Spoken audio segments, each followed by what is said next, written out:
Ever wanted to play chess, but there's tons of new units added by some crypto-addicted 40-year-old man who posts cult leader stuff on Facebook?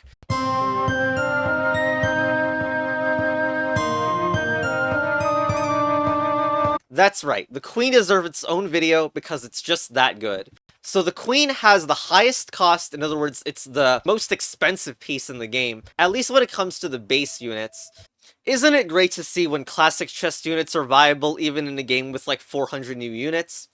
Now, before we get into any of the really chess battle advanced stuff with the Queen, we need to talk about things that are applicable to basically any expensive unit, and that is tradability concerns. This is a thing that basically affects every unit in the game, due to just how normal attacks work. So imagine the queen being on the center of the board, which is something that could happen in classic chess. Notice that the queen has a value of 21, while other pieces like the knight have a far lower value, like 6. This is because the knight clearly has a weaker moveset too, but that also means that if the lower value piece is attacking a higher one, the higher value piece is compelled to move, because otherwise we get this really bad trade. Now there are also situations where you might have 2-for-1 trades, but the point is this is why bringing in an expensive unit that's capable of being attacked early on is like a common chess noob mistake thing. And of course, this would apply to any expensive unit pretty much. So basically, how does an expensive unit get value even if it can't trade? So it can sometimes downtrade for a positional advantage, something I probably don't even need to show examples for because it happens all the time in classic chess. It's like a queen sacrifice or something like that. Naturally, it is board control and defense, although 2 expensive units should not defend the same piece. This is more relevant than ever because with the total point count of the classic army being 77 points, sometimes armies actually have a hard time finding expensive units to put in and just put in 2 queens, which by the way is completely valid. And the 2 queens is often, it's like surprisingly good. But if, yeah, I bring the expensive unit thing up because let's say, I don't know, we have a knight and then, so in this situation, there's 2 attackers of this knight and 2 defenders, which are these 2 queens. Because the queen is so expensive, that knight could get taken, and then the queen, it would be so bad to capture this because the queen is of such a high value. What you would be doing is getting a 2-for-1 on these knights. But the 2 knights were worth about 12, and the queen was worth 21, so that was a bad trade on white's part. That's the thing that could go wrong when 2 expensive units defend the same piece. But still, queen obviously has incredible board control. It just needs to be the last one to defend that space. Next is pins, forks, and attacking undefended units. Especially for queens in the corners. Like, this queen in the corner is already pinning that piece and that piece on the diagonal. And having that long range control is excellent. Remember that pins can still be real if they're attacking undefended pieces, or if they're attacking the one thing that will be always an up trade even for the queen, the king, which is more valuable than the queen. The queen in the endgame also has more of an ability to fork by attacking undefended pieces, and also be able to check the enemy king if it's not defended well. And again, all this on the list are things that the expensive melee pieces can do, even though it can't trade. And the last one on the list does not really apply to queen, but it's solo mating power. Now, there is no stalemate in old Chess Battle Advanced, so technically, the queen is actually capable of solo mating the enemy king, even without a king involved. And if the king is the only piece that can move. You see on this turn, the king is forced to move into check. That is not what I'm talking about when it comes to solo mating. What I mean by solo mater is pieces like the dragon. So if you look at its moveset, which is like a comparison, a combination of the knight and the warrior, you can see the moveset of the dragon is enough to solo mate a king. The king can't move anywhere. Okay, ignore that it can castle because of the spaghetti monster's garbage. And yes, if an opponent had the ability to block the way, this wouldn't be a mate. But the ability to solo mate does improve the power of a piece. And upgraded versions of Dragon do... Like, upgraded versions of Dragon would actually target that square, and that would be an unblockable, but... Yeah, and Queen famously... I don't know if famously is the right word. The Queen has a moveset that cannot solo mate. It can sometimes do it if the opponent has blocking pieces, but this is unlikely. It's also really great when solo mate pieces have unblockable things going for them, because then that forces a king to actually move instead of a piece getting in the way. But also, did you notice something wrong with the dragon? Okay, what's wrong with it is that Spaghetti Monster can't balance a video game. It's not 19, it's actually 15. You see, it was 19 on release, and it got cost -1 over and over, but I sure hope you were better than the spaghetti monster and noticed how underpowered that was. But I mean, it's not a dragon video. This thing is so close to receiving another cost -1, by the way. Another advantage with Melee is like the long range unblockable, which allows for like checks and forks, and also has limited smothered mate potential, but otherwise, for other expensive units that are in the game, there's a lot more freedom with how they get their value when they can't trade, like having armor, nuance passives, free kill like magic destroy target, can create more units and stuff like that. It also has swap utility like the wizard does. But there are also two extra reasons Queen is a great piece in old Chess Battle Advanced. One is the morale decay mechanic. At move 50, move decay will begin. And so these numbers, which represent the player's health, these are the sum total of the values of the pieces on both sides. Move decay means that value goes down by 1 every turn.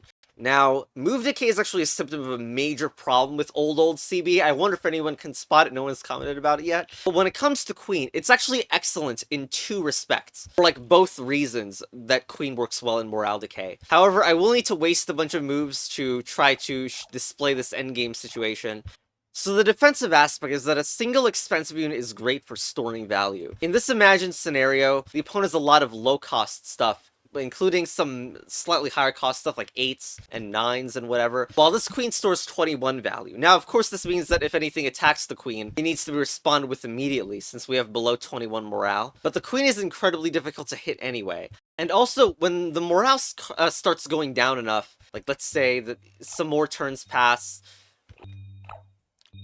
you're eventually going to reach a situation where even threats on mid-value pieces like the Ranger are game-threatening. Like, it's threatening a win here, which is the offensive aspect, where the queen can last hit an enemy and threaten wins even if otherwise there would be a take-back. It's like the Ranger would need to move, and queen endgame, combined with like the queen having incredible fork and pin power, it seems to get even better in endgame scenarios. Another thing to watch out for is that in morale decay, the opponent's value goes down by 1 after your move. So, like, we have this Fire Mage, which is the value 5, and even taking that would be a game-losing kill.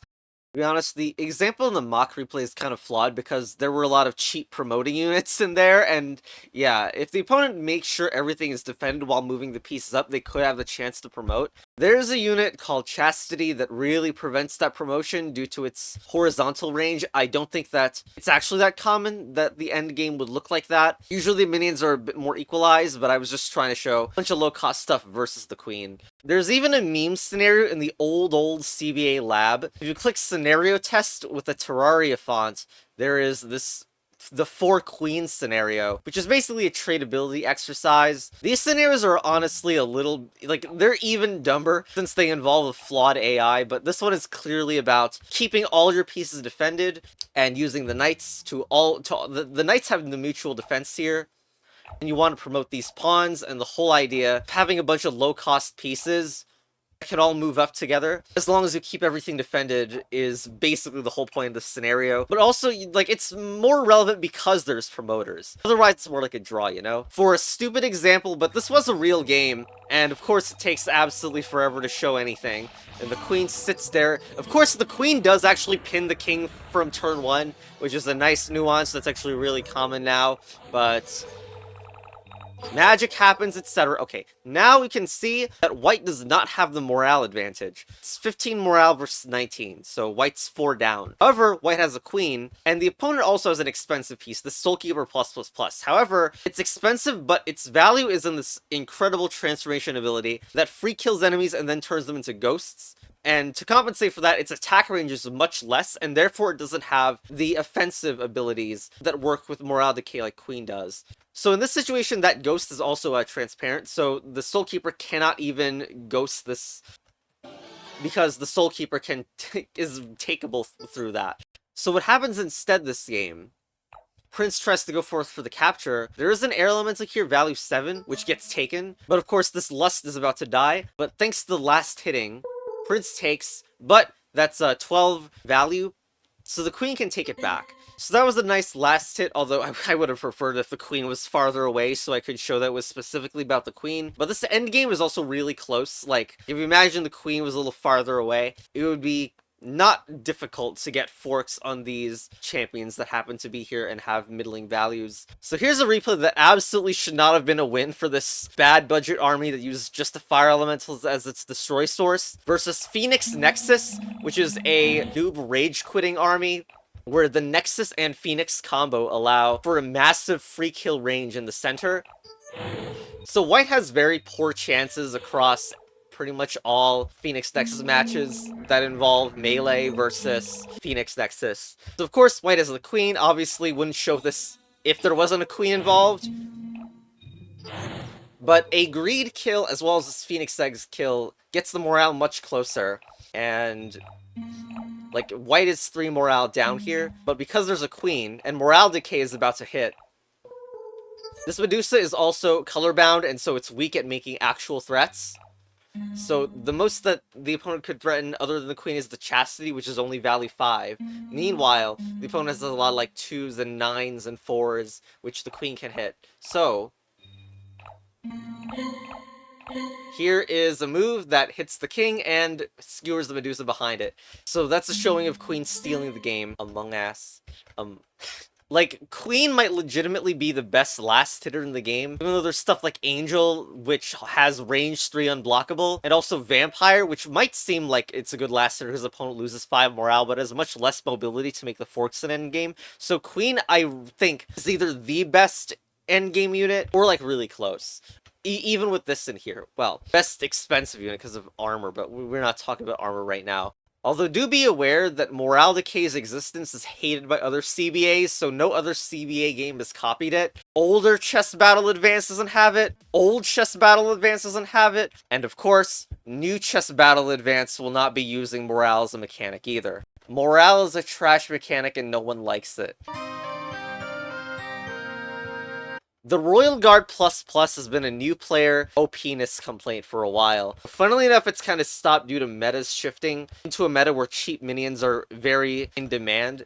So the RoyalGuard is a 5-cost minion with mover attack like a king. This is already not a bad moveset, since there are pieces like Wind Mage which cost a lot more, but still have the same attack range, and same with Thunder Mage that costs 2 more and has a special ability. So the RoyalGuard has its potential to uptrade, it has great board control for what it's doing, but it's not even its only ability, as it has augmented teleport to any location adjacent to ally, king, queen, prince, or princess. Now the king teleport is nice, but obviously there's one that we really want to see, the queen. Remember how queen wasn't a solo mater? Okay, I know that's with a king, but like, if RoyalGuard can turn king into basically a solo mater, it can do the same with the queen. Another thing is the stench of pay to win. The RoyalGuard is the only legendary minion in the game, and minions do not have increased drop rates, so the RoyalGuards will be the last thing that you will get in your collection. This is also another thing where you need multiple tiers because of the upgrade system. You need 4 RoyalGuards to be able to even get one of them. Now the teleport is diminishing returns, so maybe you only do need 1. There's also the +++ tier which has swap, and also armor nuance, which I still have not explained armor nuance, but short story, due to a pathetic spaghetti monster retcon, this move, it's important to note that Crusader's armor on the horizontals but not the diagonals. That is what I mean by armor piece. RoyalGuard++ is not suited to deal with it, but RoyalGuard++'s yellow square is called unblockable, so therefore it pierces block. Block, no block. Anyway, I don't know, like, this is actually the first time I've even mentioned that behavior. It's Newspeak Spaghetti Monster pretended this was a bug fix when making that change. I can't wait for the 1984 new units. One of them being the new unit Transposer, which will invert the movement in a completely noob confusing way and confuse the meaning of displacement immune. Sorry, there's no place to talk about it. I guess in the Spaghetti Monster complaining video I should, but could you believe the Spaghetti Monster posts these year-old teasers that barely anyone can find, and Spaghetti Monster just baits people in the Steam forums and asking if the game is dead, while the Spaghetti Monster keeps posting in random places. The Spaghetti Monster even freaking infiltrated my own goddamn Discord. If you want to see another stench of pay to win, compare this to Ghost++, which is cost 6. It doesn't have the teleport ability, but it does not block movement, which is not necessarily a positive. You can't use it for king defense effectively if you can't block movement, because pieces can just attack through it, but it can help for rushes. Notice this is a common minion. Then we have Tiger, which is cost 7. And this unblockable attack minion, which, by the way, really lost power. No one plays Tiger++ anymore. Now, there's no more Congregate Archive because Congregate, the site that old Chess Battle Advance was originally hosted on, killed itself after poor management decisions and more crypto involvement. But yes, I believe Ghost++ and Tiger+ were supposed to be the greatest defenders. And the legendary upgraded unit was not touched. Thanks, Spaghetti Monster. And RoyalGuard, meanwhile, has only gotten buffed since its release, because unpaid game designer Skid1 suggests the idea of RoyalGuard being able to teleport to all of the royal theme units and not just Queen. I mean, I wonder how much to bring up Princess in this, but I really don't think it's that relevant. The other tiers of Princess suck, like Plus has a really high on death lose morale, which makes it easy to attack, so Princess Plus is the best tier, and as that Plus Queen, which we haven't discussed yet, just thought I'd mention it because Princess is short enough to mention, and, you know, if only promote was actually real in this game, because some of the most fun endgames have happened with Princess++, and it does involve Queen in some way. Anyway, short Princess summary aside, it's actually funny how RoyalGuard has kind of lost its place. Like, it's still kind of good. Like, it's great in the situations that used to be great, but with the amount of cheap trading minions that are in so many armies nowadays, and the need for some minions to be in king defense, the number of minions that are kind of converting to being a champion-worthy piece is, like, lower than ever. Like, you really need some cheap minions to trade. Like, even if you have too many Drakes, which is another unit, that honestly is competing with RoyalGuard in some aspects, because it has 8 attack squares as well, and 8 move squares, but its attacks are more easily blockable. If you have too many of these expensive units, the cheaper units like Frostbuffet and Mercenary can go bully them. Frostbuffet, though, and Mercenary are probably going to get nerfed next update, whenever that happens. So it's just funny that RoyalGuard is actually losing popularity because of some overpowered, cheaper stuff. But, like, it's just incredible, right? Like, Queen is already great, and then RoyalGuard++ exists. It should be a one-of in every army, but not all armies are, like, building for it. Especially this, which is incredible anti-armor nuance. Anyway, let's get to the replays. Here's a replay with just double Queen. And of course, this Queen is already turn 1 pinning the king, which is a classic. This will probably be a replay I reuse for the Samurai video. I don't know, maybe not. But the Samurai is interesting enough to get its own video. It has this ability to instantly attack a target at the start of the turn that is in the direct forward position of it. And in this game, I think the Queen is used really well here. First of all, the Haunted Armor gets a trade with the Ranger, which is a destroy target thing, so it was a priority to get rid of. We get to open this diagonal. So we have this Petrify and Samurai combo, where this piece cannot attack because it's petrified, so the Samurai is going to get a 2-for-1 at least. And not only that, but this Queen has been supporting without any effort, just supports the Samurai to an even more insane potential. I mean, this, admittedly, it did not cause a actual fork because the dragon was able to retake, and it's not a super up trade to go take the dragon here. But these open lines still cause massive headaches for the opponent, as this Haunted Armor moves up, the Samurai gets blown by the wind of the Air Elemental, and the left side on the top left basically gets completely broken into. First, there was a trade there. The Queens are making sure there's a lot of board control and defense, like how the Queen's defending this and indirectly defending the other two as well. Finally, a trade happens at the top left, and the Queen can take it, basically cementing white victory as well as allowing another promote. But yeah, there we go.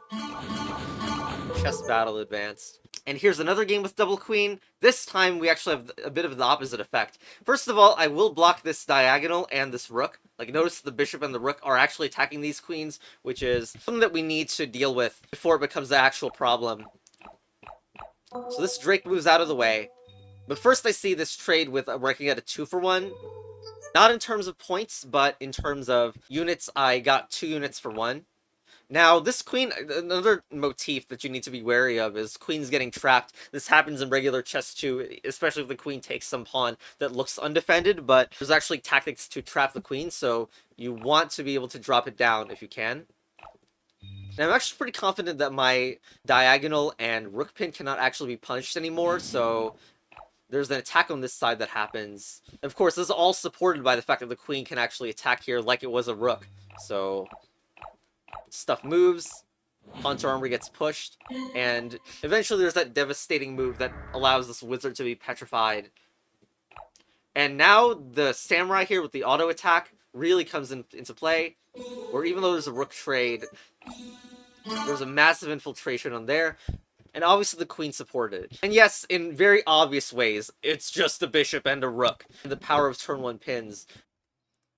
So here's a very advanced chess battling army here. I don't even know how much I want to get into it because there's a lot of units with a lot of different descriptions here. But this involves Queen and RoyalGuard, so it's pretty relevant. There's a Minotaur which has this ability on champion he'll swap places with enemy king, which often causes really aggressive board states where the king is not where it should be. So a lot of nonsense happens. These pawns are ready to die, basically. I don't know how much to get into it. Fencer gets a good trade, but there's an ability called Wrath that casts lightning when an adjacent ally is killed. But the Minotaur also gets to trigger this turn. And what I saw playing white was that I get a lot of material out of this, even though the dragon comes and mates the king. I did miss a better RoyalGuard here, a move here of teleporting here, but what actually happened in the game allowed the RoyalGuard to be used on the queen a bit more interestingly. I also missed some king decay turns, like I should not have let it die here. I should have made my opponent poison it, but this leaves me with a large morale lead with no king. So my opponent spends like 65 points of units in order to take the king. And so the queen is the only thing here that will attempt to scoop up the rest of the units. So first of all, the queen's sightline is opened. Some duelists come in to attempt to blockade this route of attack. But first, a duelist is captured.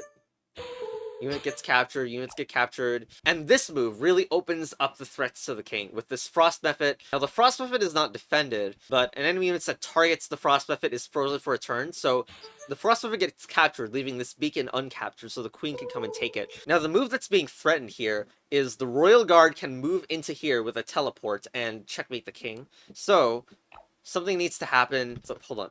Not what I meant. Dragon is actually capable of attacking that spot, so that's not the move. Sorry for that, forgetting that a little bit, but instead the RoyalGuard teleports here, and if we can capture this Frost Method, then we'll actually have a checkmate. So, Dragon goes, technically opens up that teleport spot that I was saying earlier, but the king is not at 20, black is not at 25 morale yet, and 25 is the value of morale lost. And I don't think I wanted to risk it with the queen potentially being captured, so queen actually takes here. Funnily enough, there's actually this promotion threat, which needs to be blocked by the Gemini move. But regardless, I think it showed off the RoyalGuard being really good at mating the king. Even though there's blunders on both sides, it's what allowed that to even happen. Unfortunately, bishop and rook are just as capable of the turn 1 pins as the queen is. So here's a match where I play with an awful pawn plus army. Now, pawns aren't viable, but like this army is just fun to play with pawn plus as long as it's not getting nuance. And in this advanced battle, my opponent has not really cleared the way of these queens, which really should happen. Even in normal matches, the double queen setup kind of tends to get blocked if you forget to move these minions. And so this is what exactly happens here. We have some nice Wrath Thunder marking this pawn to be destroyed, but I don't care about that. I'm rushing for the queens. So I get to go through that pawn because I made it no longer block movement. And yeah, this basically makes the rush a big success here. Hits the queen has to move. Hits the queen has to move. This queen is completely locked in, and it's just... pawn promotes, like you never see that happen in a real game. Queen gets taken, also showing the too expensive pieces defending something, never good for the queen. And yeah, it's an easy win here. I'm like 40 points ahead or something. Chess battle advanced. Now, the queen is the most expensive base piece, but it's not the most expensive in the game. For that, we have to unironically upgrade the queen. Here you go. Queen to queen plus. Cost increases by 3, but you gain the knight squares. Yeah, it's not actually a good upgrade. You can look at the queen plus win rate. I mean, it's not good. There are pieces that only pay 1 for 8 teleports. So, I don't know, but it's been freaking cost 24 for forever. I don't know what the spaghetti monsters... Oh, look! Another Skinner box. Anyway. I do not have the queen pluses on this account, so I gotta switch. Okay, so you need 3 queens to make a queen plus. It's a merge game, by the way. And you need 3 queen pluses to make a queen plus plus. And you can see that now we've turned them into actual attacks, move-in attacks. But the cost has gone outrageous. Now it's not even good to trade that for 2 rooks, or, you know. Like, however, it still stores value, and you'll notice the moveset is capable of solo mating now. It's been used in some armies, like, it's not bad. But in endgame, I'm not sure it's better than Queen Plus. I mean, plus 0. People are actually good with their king defense now, and probably won't let you solo mate. I'm not sure it's actually worth how much more vulnerable it is, but it still has a positive win rate, and the plus version adds swaps, which I definitely think it seems fairly priced, but swaps gets worse in endgame because there's less pieces to swap with. And if you're swapping in the early game, something has gone wrong because you shouldn't be moving the queen plus that much. Like, the reason you would move a normal queen is for changing up the long range attack, and there's none of that usefulness for changing up the short range. Because of this increased cost, there are pieces like the Shieldsman, which have this backwards trigger. If an allied champion is targeted by an enemy, it will swap places instantly with it. And same with Guardian, which has these on the knight attacks. Well, I guess they're not always attacks, but sometimes they can act like attacks. Now, Queen is not the unit that's the best to do, that's the best synergy with it, but you can do it, and that's how the swap works. Because of this, there are situations where that Guardian shield acts like an attack. Like, this Queen plus is being attacked, sort of, by the Guardian, because you do that, and then if you try to take it back, the Guardian swaps with it, so it's like the Guardian traded instead. Though Queen plus is not the best supporter of Guardian, it's actually weird that, like, you'd think that Guardian would be great because it's taking this super expensive unit and turning that trade into just a 9 value trade instead of a 28. The Soulkeeper... Once again, the Soulkeeper has a much better Guardian synergy, which I'll not explain here. I guess I forgot to put in the win rates list, so I'm doing it now, so you can actually get to read it a little bit more, but it's basically everything that I said, and the tradability for the Queen plus and plus are down the drain. And also with RoyalGuard, which has this unbelievably high, like, 75% win rate, that's insane for a 1-cost upgrade. You could almost believe it, because the swap is great, the armor nuance is great, but it just kind of feels manipulated by, like, I don't know, like a good top player playing it. But yes, this is the highest win rate unit in the game, this RoyalGuard plus, so that definitely helps with the Queen stuff. Anyway, the rest of the video will be a single replay about Queen versus Queen plus, feels like the most direct example. Like, I could show you some Queen plus rushes that are kind of gimmicky, but I think this one match sums up, and the video is long enough anyway with it. Anyway, here it is. I honestly think this is the kind of matchup that makes the Queen versus Queen plus. I mean, you could guess which one is going to be better. And I think even Black has the better looking army. The game looks actually really equalized in terms of the start of the game.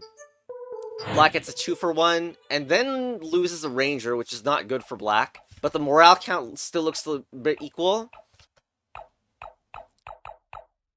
The Ranger gets kicked around because it's fantastic gameplay. So that Ranger eventually trades for this 10-cost Lust and a minion. Then this Mercenary uptrades for this Pikeman, which is a +3 uptrade. Still looks pretty equal so far, with Black being 4 morale ahead. Black just kind of lost the minion for free there, because the Bishop and the Dragon are pointing at this. That only has 2 attackers, so that's something that you can't really take back. Okay, so Black kind of lost 1 unit, but things still look a bit equal. The morale counts are equal. We have this Null Mage here that should be better in the end game, where the target enemy can no longer block movement and the value becomes 0. You know, this is interesting. Looking at the replay and seeing how the game actually went, the base Queen actually seems like it dominates. There is a path here with Queen making this check, so this check has to be responded to. Now, I imagine the reason Black may not have done this is because of this Comet, where it can freeze strike any enemy champion for 3 turns. But I think Black actually is an answer to this, because there's this RoyalGuard that can teleport to any location adjacent to an ally. Well, this time it's relevant that it's the Queen, and you would want to teleport it to a undefended space, so not the other 3. So here it would be not great for White to do this, even though it hits this Queen, because it can be swapped with. The RoyalGuard is undefended, but that's enough turns for the Queen to unfreeze. So let's go back to that position and see what else could have been done. Freeze. teleport, and then the dragon could come in and try to take this. Okay, I actually think, yeah, the opponent's queen is definitely punished there. And Comet as like a deterrent for expensive units is like a big part about Comet. So, alright, the queen plus would have been lost to that line. So, an infiltration was not possible that turn.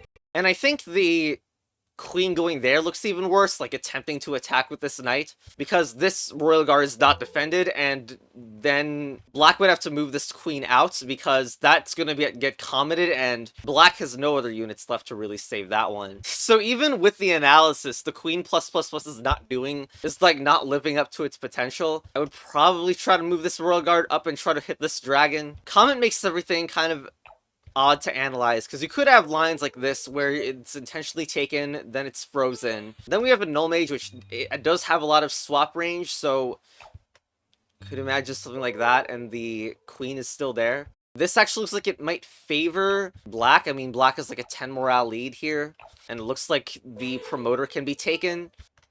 Well, it's hard to say because, once again, white has a promoter, but it can be traded with the chastity. I wonder if making the AIs play will, like, allow the samurais to promote or not. So these are all AI moves right now. Seriously? Alright, freaking this game's AI is a joke. You know, I was hoping it would be clear which player was actually winning this endgame. Like, there's the checks that black can do, and black can try to hold on to this pikeman at all times. And the samurai, which wants to promote to ninja, which really makes things more questionable. The queen for black is actually capable of trying some perpetual stuff, and stuff like this. Okay, white is not even checkable right here.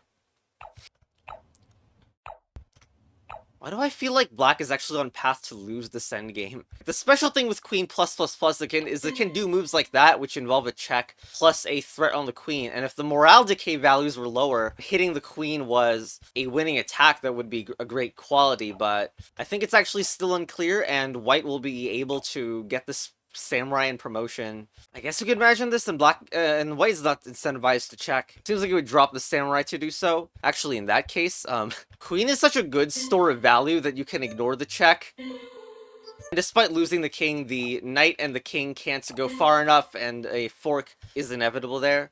Man, analyzing that line this is just a branch of a line, right? Much more complicated than I thought it would be. Like, I'm also seeing this move, which threatens a potential perpetual alongside these squares. If black gets the samurai, then it's a black win. Just like here, like everything else is mutually defended. Actually seems like black wins this line. This wasn't supposed to get this complicated. Like, if white can also attempt to move this in order to prevent that. But then there could also be that check. If queen blocks, then the support for the samurai drops, then that's really bad. But white cannot allow this perpetual either. So I think in this line, even if black didn't have a morale lead, white is actually the one that's racing against time. White's promoters give white extra chances. The queen plus successfully threatens queen's blind spot and perpetuals. Remember, this was all a branch. I haven't even shown the actual match yet, like the actual way it played out. So in this turn, this happens, and now I believe it's clear that white is winning because this is very weak. There's not enough defense going on around this royal guard. The queen diagonal has also blocked the comet spot off for good. The spot that the queen could have jumped in. That null mage goes to defend, but this allows turns for the opponent to bring their other crap on. Chastity moves forwards. I think there should have been some samurai moves. There is a diagonal for the queen plus that should be worried about. In fact, I think black may have missed an opportunity by not using that diagonal, but that samurai should have been moved up sooner anyway. Yeah, the other timeline, the dragon would be undefended here. Although once again, there's some comet nuance, and the null mage could come and attempt to swap with the frozen queen there. But all white needs to do here is get more pieces into black's defense, since there's actually not enough of them. Okay, that frost buffet swap was actually good to do, as they added more defense on that side, and white should try to get the knight in, probably. There are some attempts on null threats, but null doesn't matter that much until morale decay. Alright, here the queen attacks the other queen. Classic queen behavior. And with the chastity off the back line, which is questionable because now the queen needs to go and block the back line, but there are some... maybe some left-sided column stuff has opened up. So opponent trades that null dragon for the null mage and the chastity, which is decent 2-for-1, I guess. Maybe very slightly bad for white. But there's a check. No, you don't take it. That queen would have not survived the one-turn freeze anyway. Now here, white is supposed to take advantage of the promotions, but Samurai's a little slow to move up. Here's another queen on queen threat. F should maybe try mutual defense with the Royal Guard here. Okay, Decay has started, so, this is supposed to be a lot more clear. Of course, right now the queen plus can attack the queen, but that is nothing that's that relevant right now. Once again, queen on queen. Finally, that promoter is attempting to get in here. Hopefully the Mephits are able to zone it off for black's sake. There's some infiltration attempts going on here, and that really looks vulnerable, but okay. I mean, actually, black should be able to take the comet, then attack the king, which is enough to perfectly get the morale 0. So black can ignore this threat, which didn't happen. Unfortunately, that would have been the better move. Morale decay is slowly decreasing to the point where black should be attempting to hit the queen by now, but that move is not good for that purpose, and okay. This promote wasn't really avoidable. Black can still ignore this check due to being above 25 morale, and you should really consider taking that, but it didn't happen. So now there's more complications. Finally, that was triggered. So you could attempt to save it. The knight's coming in to hit this. The queen can also try to hit this queen, and okay, so the only thing to do here is Royal Guard to here, but I, for some reason, feel like black sucks and won't do it. Okay. Black sucks. I mean, let's see what that would have done. You cannot let that queen get captured at all costs, even if this is the stupid scenario that results. And white should probably set up this pin thing, this discovered attack. But this actually might come first. Protected. Okay, so morale has gotten to the point where queen cannot come in here due to the value 21, but white has only 22 morale left. So white cannot personally come to attack with the queen. Okay, I feel like black has the win here. I don't think there's a way to actually keep the checks going. I mean, even if you do this. Okay, there's no way to check without a Mephit sacrifice now, and promoter situation on white's also bad. And I don't think a sacrifice is gonna work either.